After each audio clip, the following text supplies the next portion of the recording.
Dan terjadi lagi. Kisah lama AFC bikin ulah lagi. Ternyata gak hanya Australia dan Indonesia U17 yang salah dengan bermain aman demi lolos ke Piala Asia U17 2025. Inilah dosa besar AFC dalam membuat aturan kualifikasi, mulai dari regulasi hingga jadwal pertandingan yang sangat bisa dimainkan tanpa mengedepankan fair play. Memang kocak betul lah AFC ini. Pantas saja banyak ketua FA Asia Timur diprediksi mau pindah federasi, lawong AFC bobrok kayak gini. Blok tol AFC. Langsung bikin gempar. Saat banyak pro dan kontra dalam pencapaian timnas Indonesia U17 bisa lolos ke Piala Asia U17. Dengan sangat jujur dan berani Coach Nova Arianto malah bilang begini di hadapan publik. Fans Garuda langsung bisa terkejut mendengarnya. Wah, apa yang bisa terjadi selanjutnya? Simak semua ulasan detailnya di sini. Super sensasional. Back timnas Indonesia Mas Hilgers cetak gol berkelas tadi malam, bawa FC Twente bantai Heracles Almelo hingga meroket ke 4 besar Eredivisie Belanda. Mantap betul lah ini. Memang top lah back satu kita ini musim depan siap direkrut Man United gantikan back bapuk Harry Maguire nih. Hahaha mantap. Super bombastis. Lagi-lagi jadi tumpuan satu tim. Penampilan impresif Kapten Timnas Indonesia Jay Itzes jadi sorotan media ternama Eropa saat Venezia tandang ke Monza. Hingga dirumorkan tim raksasa Serie A Italia siap datangkan Itzes di bursa transfer musim dingin Januari mendatang. Pelatih AC Milan, Paulo Fonseca yang paling ngebet datangkan Itzes untuk perkuat lini belakang. Jadi harapanku, top berkelas Abang Jay. Semoga karirmu semakin meningkat dan bisa main di klub top Serie A Italia. Amin. Bikin heboh publik. Jelang laga super krusial timnas Indonesia versus Arab Saudi. Di luar dugaan pelatih baru Arab Saudi, Hervé Renard malah bikin pernyataan mengejutkan begini di hadapan publik. Sampai singgung hal sensitif ini. Fans timnas Indonesia bisa sangat kaget mendengarnya. Tonton video sampai habis. Simak baik-baik ulasan menariknya di sini. Yes, alhamdulillah mantap. Kejutan spesial hampiri timnas Indonesia. Langsung dikonfirmasi ketua. Para ekspatriat Korea siap dukung penuh pelatih Shin Tae-yong dan timnas Indonesia saat jamu timnas Jepang bulan depan langsung di GBK. Ribuan fans sudah disipkan. Wah, mantap juga ini Indonesia didukung fans timnas Korea. Semoga timnas Korea dan Indonesia bisa sama-sama lolos Piala Dunia 2026. Amin. Nah ini dia, keputusan sangat cerdas. Demi berikan yang terbaik dan dukung kelancaran laga.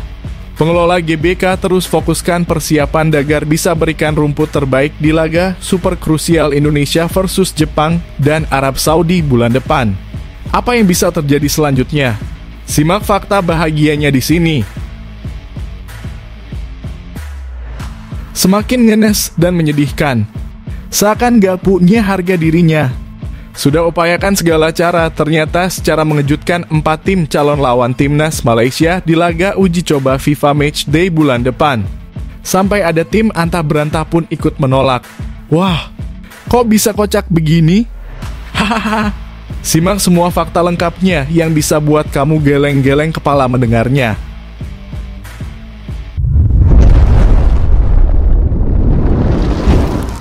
Sebelumnya mohon subscribe channel ini dulu supaya nggak ketinggalan berita terupdate timnas Indonesia. Langsung bikin gempar.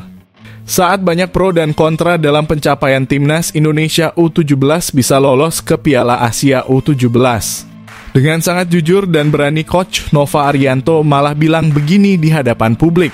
Fans Garuda langsung bisa terkejut mendengarnya. Wah, apa yang bisa terjadi selanjutnya?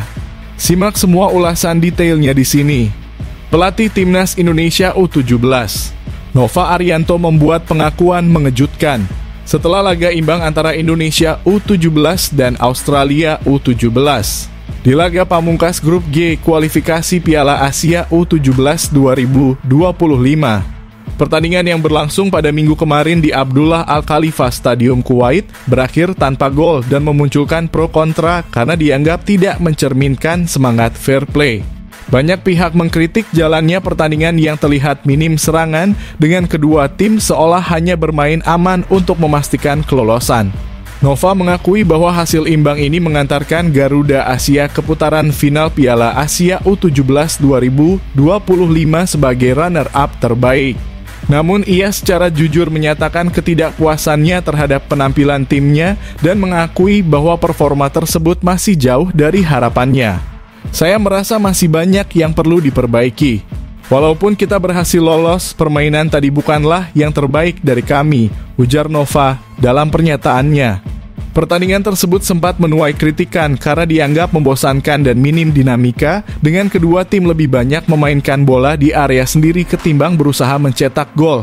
Penonton dan pengamat merasa permainan ini tidak mencerminkan kompetisi sejati dan Nova pun tidak menampik bahwa dirinya juga mengharapkan laga yang lebih kompetitif.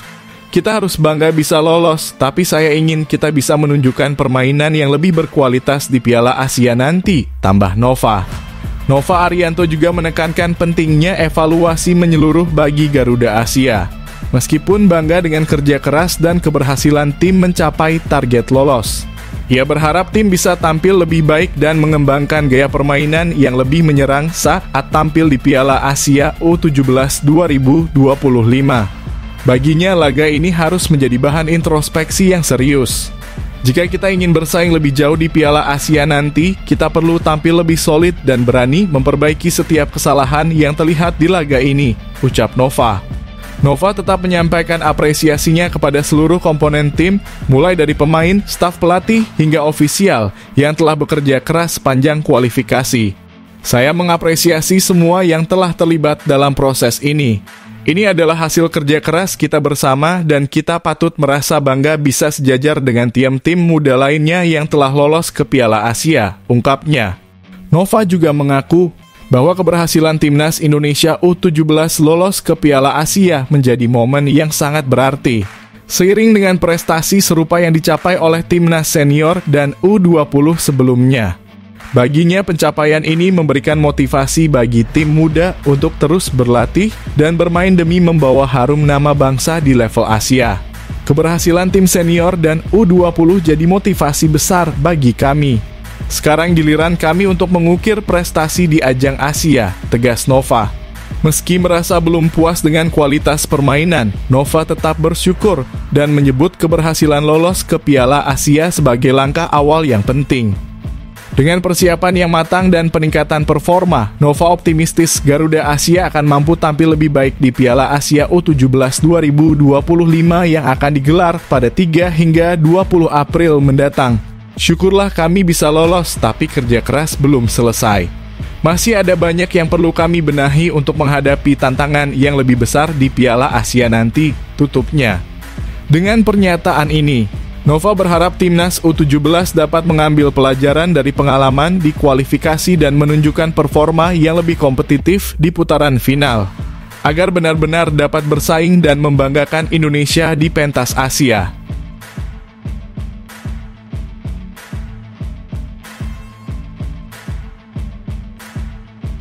Super sensasional. Back timnas Indonesia Maes Hilgers cetak gol berkelas tadi malam, bawa FC Twente bantai Heracles Almelo hingga meroket ke 4 besar Eredivisie Belanda. Mantap betul lah ini.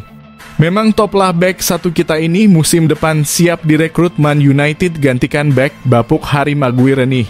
Hahaha mantap. Maes Hilgers kembali menunjukkan kualitas istimewanya di lapangan.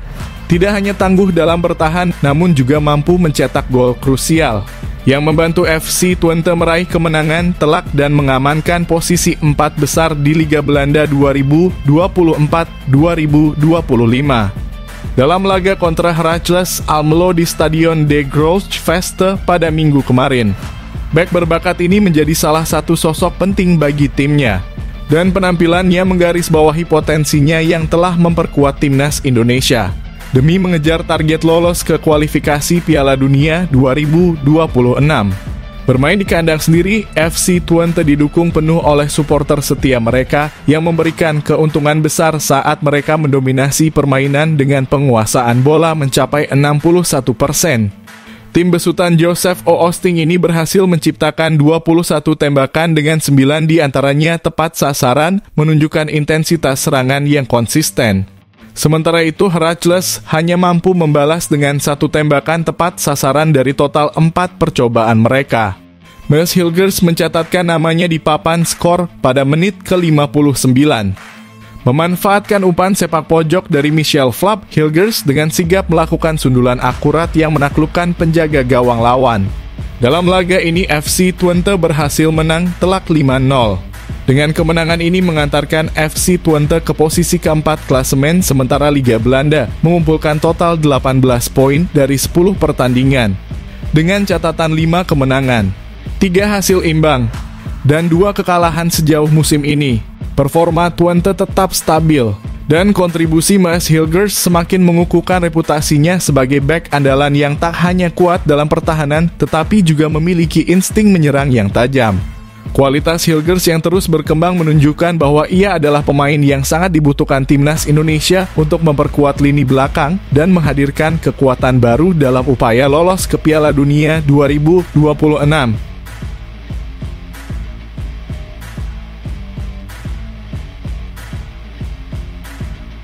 Super bombastis, lagi-lagi jadi tumpuan satu tim. Penampilan impresif Kapten Timnas Indonesia Jay Itzes jadi sorotan media ternama Eropa saat Venezia tandang ke Monza. Hingga dirumorkan tim raksasa Serie A Italia siap datangkan Itzes di bursa transfer musim dingin Januari mendatang. Pelatih AC Milan, Paulo Fonseca yang paling ngebet datangkan Itzes untuk perkuat lini belakang. Jadi harapanku, top berkelas Abang Jay. Semoga karirmu semakin meningkat dan bisa main di klub top Serie A Italia. Amin. Bek timnas Indonesia Jay Itzes diprediksi tengah menjadi sorotan di Serie A karena performanya yang dianggap sudah mencapai level berkualitas yang mungkin bisa menarik perhatian sejumlah klub besar. Rumor besar beredar bahwa raksasa Serie A, AC Milan diharapkan tertarik untuk memboyong Itzes pada bursa transfer musim dingin mendatang. Sebagai bagian dari upaya pelatih mereka, Paulo Fonseca, untuk memperkuat lini belakang. Saat ini Itzes bermain untuk Venezia yang sementara berada di dasar klasemen Serie A dengan hanya mengumpulkan 4 poin dari 8 laga. Meski performa tim secara keseluruhan belum memuaskan, kualitas Itzes di lini belakang telah mendapat pujian dan dianggap sebagai salah satu elemen penting dalam pertahanan Venezia. Dengan catatan kebobolan 14 gol, Itzes dinilai mampu mempertahankan stabilitas pertahanan dan sering terlihat menjadi pemain yang sigap dalam menghadapi tekanan serangan lawan. Ketangguhan Itzes terlihat nyata dalam beberapa pertandingan terakhir, termasuk ketika Venezia menghadapi Monza FC. Meskipun berada di tim yang tengah berjuang di papan bawah, Itzes menonjol sebagai pemain yang konsisten dan berkualitas, sehingga menarik minat dari AC Milan yang membutuhkan tambahan bek tangguh. Kabar prediksi ketertarikan Milan terhadap Itzes muncul di tengah kebutuhan klub untuk memperkuat pertahanan mereka demi menjaga konsistensi bersaing di papan atas Serie A. Direktur olahraga Venezia Filippo Antonelli mengakui bahwa lini belakang tim terus mengalami perkembangan dan menyoroti peran penting Itzes bersama rekan-rekannya di pertahanan. Antonelli menegaskan bahwa Itzes bersama Marin Sverko, Giorgio Altare, dan Michael Svoboda adalah barisan bek muda yang dinilai berada di puncak potensi mereka.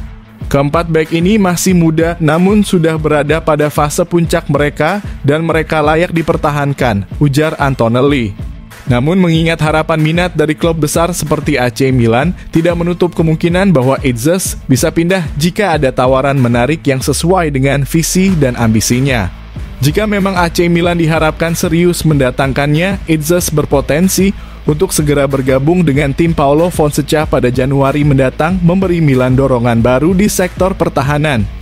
Jika transfer ini terwujud, ini akan menjadi lonjakan besar dalam karier Itzes, mengingat Milan adalah klub dengan sejarah dan reputasi yang luar biasa di dunia sepak bola. Potensi harapan transfer ke AC Milan juga menunjukkan bahwa Jay Itzes telah membuktikan kualitasnya sebagai pemain kelas atas yang mampu bersaing di liga-liga besar Eropa.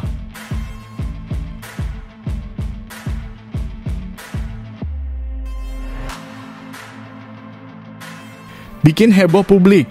Jelang laga super krusial Timnas Indonesia versus Arab Saudi. Di luar dugaan pelatih baru Arab Saudi, Hervé Renard malah bikin pernyataan mengejutkan begini di hadapan publik. Sampai singgung hal sensitif ini, fans Timnas Indonesia bisa sangat kaget mendengarnya. Tonton video sampai habis, simak baik-baik ulasan menariknya di sini. Pelatih asal Prancis Hervé Renard menggemparkan publik sepak bola dengan pernyataannya setelah ditunjuk kembali sebagai pelatih kepala Arab Saudi. Renard yang pernah memimpin Arab Saudi dalam periode 2019 hingga 2023 kembali setelah menggantikan Roberto Mancini yang kontraknya baru saja diakhiri. Renard bukan sosok asing bagi Arab Saudi, ia pernah membawa tim itu mencetak kemenangan bersejarah melawan Argentina di Piala Dunia 2022. Namun, pada Maret 2023, Renard mundur untuk melatih tim nasional putri Prancis. Kini ia kembali ke kursi kepelatihan timnas putra Arab Saudi dan siap melanjutkan misinya. Saya kembali, ujar Renard kepada media Arab News. Hubungan saya dengan Saudi, para penggemar dan kenangan yang kami ciptakan tak pernah saya lupakan, tambahnya. Ia bahkan menyebut bahwa kisahnya dengan Arab Saudi belum selesai dan siap menutup babak baru bersama tim hingga akhir 2025. Dengan opsi perpanjangan hingga Piala Asia 2027 di mana Arab Saudi menjadi tuan rumah. Renard dihadapkan pada tantangan besar setelah Arab Saudi tampil di luar ekspektasi di putaran ketiga kualifikasi Piala Dunia 2026. Saat ini, mereka berada di posisi ketiga grup C dengan 5 poin. Hasil dari seri melawan Timnas Indonesia, kemenangan melawan Cina, kekalahan dari Jepang di kandang, dan hasil imbang melawan Bahrain. Kini Renard akan memimpin laga tandang melawan Australia di Melbourne pada 14 November, disusul laga melawan Indonesia di Stadion Utama Gelora Bung Karno, Jakarta pada 19 November 2024. Pertemuan dengan Indonesia akan menjadi momen penting bagi Renard untuk membuktikan komitmennya dan membawa Arab Saudi kembali ke jalur kemenangan.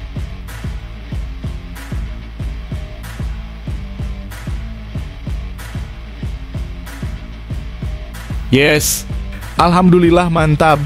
Kejutan spesial hampiri Timnas Indonesia. Langsung dikonfirmasi ketua. Para ekspatriat Korea siap dukung penuh pelatih Shin Tae-yong dan Timnas Indonesia saat jamu Timnas Jepang bulan depan langsung di GBK. Ribuan fans sudah disipkan. Wah, mantap juga ini Indonesia didukung fans Timnas Korea. Semoga Timnas Korea dan Indonesia bisa sama-sama lolos Piala Dunia 2026. Amin. Timnas Indonesia akan mendapat dukungan ekstra dari komunitas ekspatriat Korea Selatan yang tinggal di Indonesia dalam laga melawan Jepang di Stadion Utama Gelora Bung Karno pada 15 November mendatang. Ini menjadi kabar positif bagi pelatih Shin Tae-yong yang berharap dukungan ini bisa memberikan energi tambahan bagi skuad Garuda. Dilaporkan oleh Yonhap News Agency, ekspatriat Korea Selatan yang berdomisili di Indonesia siap bersatu bersama para supporter Indonesia untuk memberikan dukungan penuh dengan yel-yel semangat. Ketua Komunitas Ekspatriat Korea di Indonesia, Song Chang-geun, menyampaikan bahwa pihaknya sudah menyiapkan 1.500 tiket bagi para supporter Korea Selatan yang ingin hadir langsung di stadion. Setiap tiket dijual seharga 60.000 won atau sekitar 600.000 rupiahan. Sejak Shin Tae-yong menjabat sebagai pelatih Timnas Indonesia, hubungan antara kedua negara semakin hangat dan ini diharapkan bisa lebih mempererat persahabatan Indonesia dan Korea Selatan. Sejak Shin Tae-yong melatih Timnas Indonesia, kecintaan masyarakat Indonesia terhadap Korea semakin berkembang pesat, ujar Song Chang-geun. Jika kami bergabung dengan supporter lokal, saya berharap ini juga bisa mempererat hubungan kedua negara. Dengan sejarah yang sama pernah dijajah Jepang, dukungan dari supporter Korea Selatan ini menjadi simbol solidaritas bagi Indonesia yang akan menghadapi tim kuat. Di sisi lain, Jepang juga akan didukung sekitar 3.000 penggemar mereka yang datang langsung ke GBK. Manajer Timnas Indonesia Sumarji menargetkan hasil realistis dengan 4 poin dari 2 laga kandang mendatang, yaitu minimal seri melawan Jepang dan kemenangan saat menghadapi Arab Saudi pada 19 November. Kalau melawan Jepang, minimal seri, ujar Sumarji. Sedangkan saat melawan Arab Saudi, kami harus menang karena bermain di kandang. Setelah kekalahan dari Cina di matchday keempat, timnas Indonesia harus memaksimalkan kesempatan di kandang. Exco PSSI Arya Sinulinga mengingatkan pentingnya laga ini karena hanya tersisa 6 pertandingan lagi, 4 diantaranya di kandang. Minimal lawan Jepang harus seri dan cari poin lagi untuk menjaga peluang, ujarnya, menambahkan bahwa laga ini akan menjadi sangat menentukan. Dukungan penuh dari fans Korea Selatan diharapkan bisa memberi suntikan semangat bagi timnas Indonesia untuk meraih hasil positif dan terus menjaga peluang mereka di babak kualifikasi ini.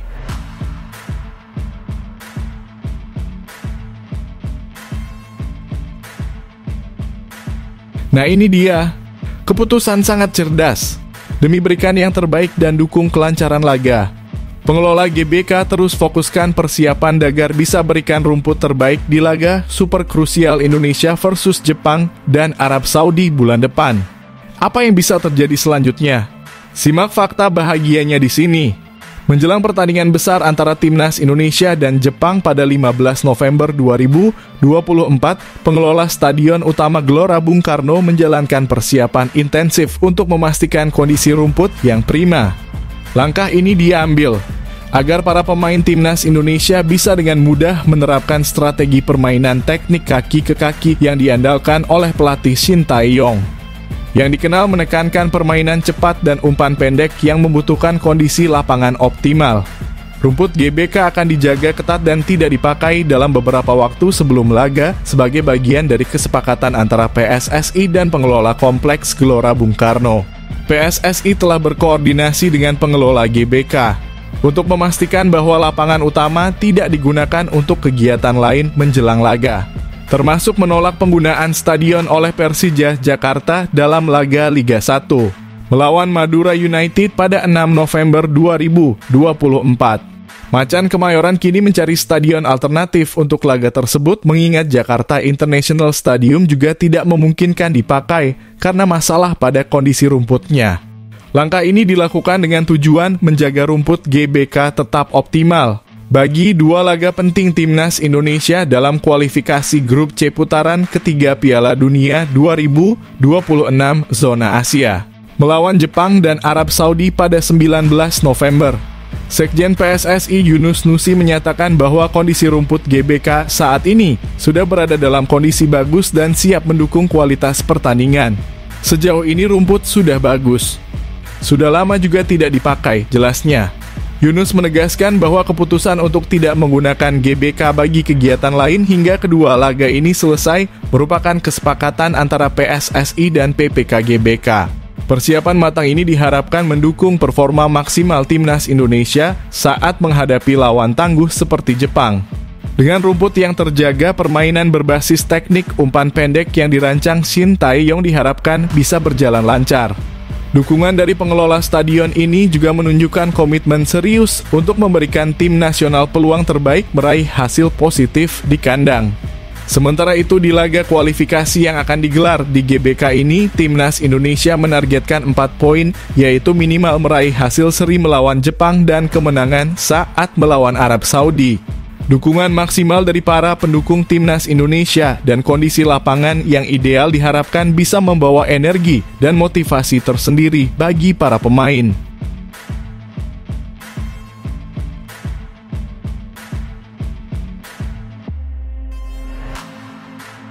Semakin ngenes dan menyedihkan, seakan gak punya harga dirinya.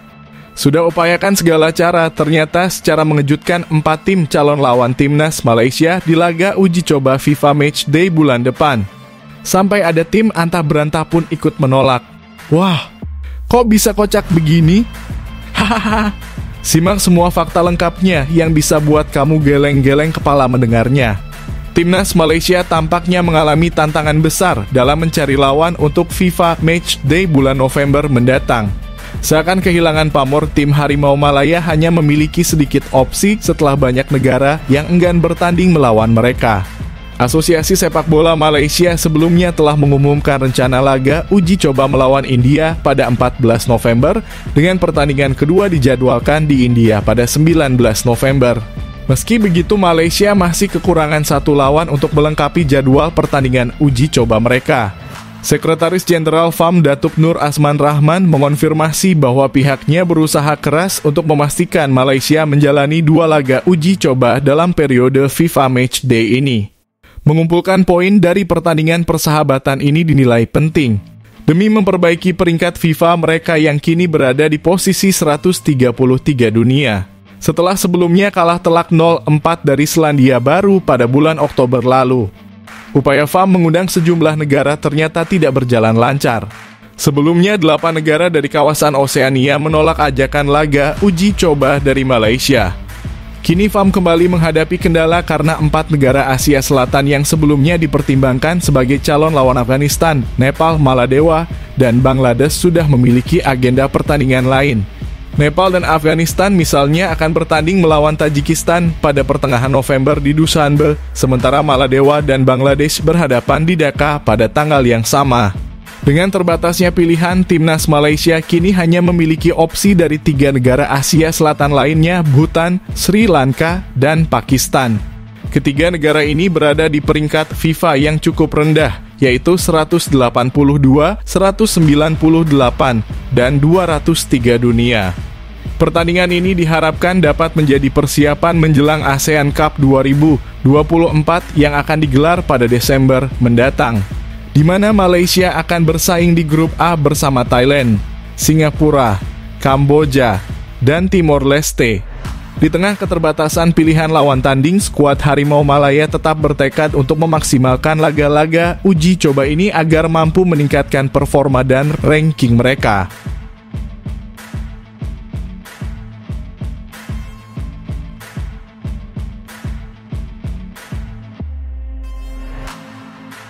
Dan terjadi lagi, kisah lama AFC bikin ulah lagi.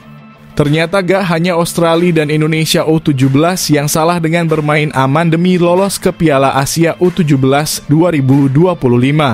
Inilah dosa besar AFC dalam membuat aturan kualifikasi, mulai dari regulasi hingga jadwal pertandingan yang sangat bisa dimainkan tanpa mengedepankan fair play. Memang kocak betul lah AFC ini. Pantas saja banyak ketua FA Asia Timur diprediksi mau pindah federasi, lawong AFC bobrok kayak gini. Blok tol AFC. Laga antara timnas Indonesia U17 melawan Australia U17 dalam babak kualifikasi Piala Asia U17 2025 tadi malam mencuri perhatian publik. Hasil pertandingan yang berakhir imbang tanpa gol dalam kurung 0-0 menimbulkan berbagai reaksi pro dan kontra, terutama mengenai cara bermain kedua tim yang dianggap tidak mencerminkan semangat fair play. Banyak pihak menyoroti bahwa permainan yang terkesan aman dari kedua tim bukan hanya soal strategi, tetapi juga terkait dengan kelemahan dalam format kompetisi yang diterapkan oleh Konfederasi Sepak Bola Asia atau AFC. Dalam pertandingan yang berlangsung di Abdullah Al Khalifa Stadium itu, baik Indonesia maupun Australia terlihat tidak menunjukkan upaya maksimal untuk mencetak gol, terutama pada babak kedua. Keduanya lebih fokus menjaga penguasaan bola tanpa ada serangan yang berarti, khususnya di menit-menit akhir pertandingan. Pendekatan ini menuai kritik dari para penggemar yang merasa bahwa permainan semacam ini bertentangan dengan semangat kompetitif yang seharusnya ada dalam turnamen besar. Namun tidak adil jika menyalahkan sepenuhnya pada Indonesia dan Australia. Salah satu faktor yang membuat kedua tim mengambil pendekatan ini adalah format kompetisi dan penjadwalan dari AFC yang dianggap tidak ideal. AFC tidak mengatur jadwal pertandingan penentuan untuk berlangsung serentak sehingga memberi ruang bagi kedua tim untuk memperhitungkan hasil dari grup lain. Dengan mengetahui hasil pertandingan yang sudah ada sebelumnya, baik Indonesia maupun Australia cukup puas dengan hasil imbang untuk memastikan kelolosan mereka ke putaran final Piala Asia U17 2025. Keputusan AFC untuk tidak mengadakan pertandingan terakhir grup pada waktu yang bersamaan dipandang sebagai kelemahan besar dalam format kompetisi. Dalam skenario ini, AFC dinilai kurang mengantisipasi potensi main aman yang seringkali terjadi dalam pertandingan krusial.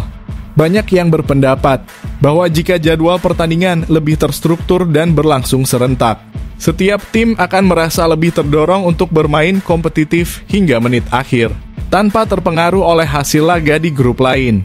Selain itu, AFC juga mendapatkan kritik atas format kualifikasi yang dinilai kurang memberikan kesempatan adil bagi setiap tim. Dalam format saat ini, beberapa tim yang berada di posisi runner-up grup masih bisa lolos. Sementara tim lain yang bermain lebih kompetitif, tetapi berada di grup yang kuat justru tersingkir. Ketidakseimbangan ini dianggap mencederai prinsip keadilan dalam kompetisi, terutama untuk kualifikasi yang bertujuan memilih tim terbaik dari seluruh Asia.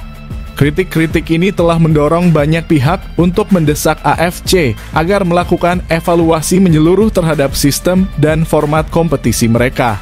Beberapa usulan perbaikan termasuk menyesuaikan jadwal agar laga-laga krusial berlangsung serentak, memperketat kriteria penentuan kelolosan, serta mempertimbangkan faktor kompetitif dan fair play dalam peraturan kualifikasi.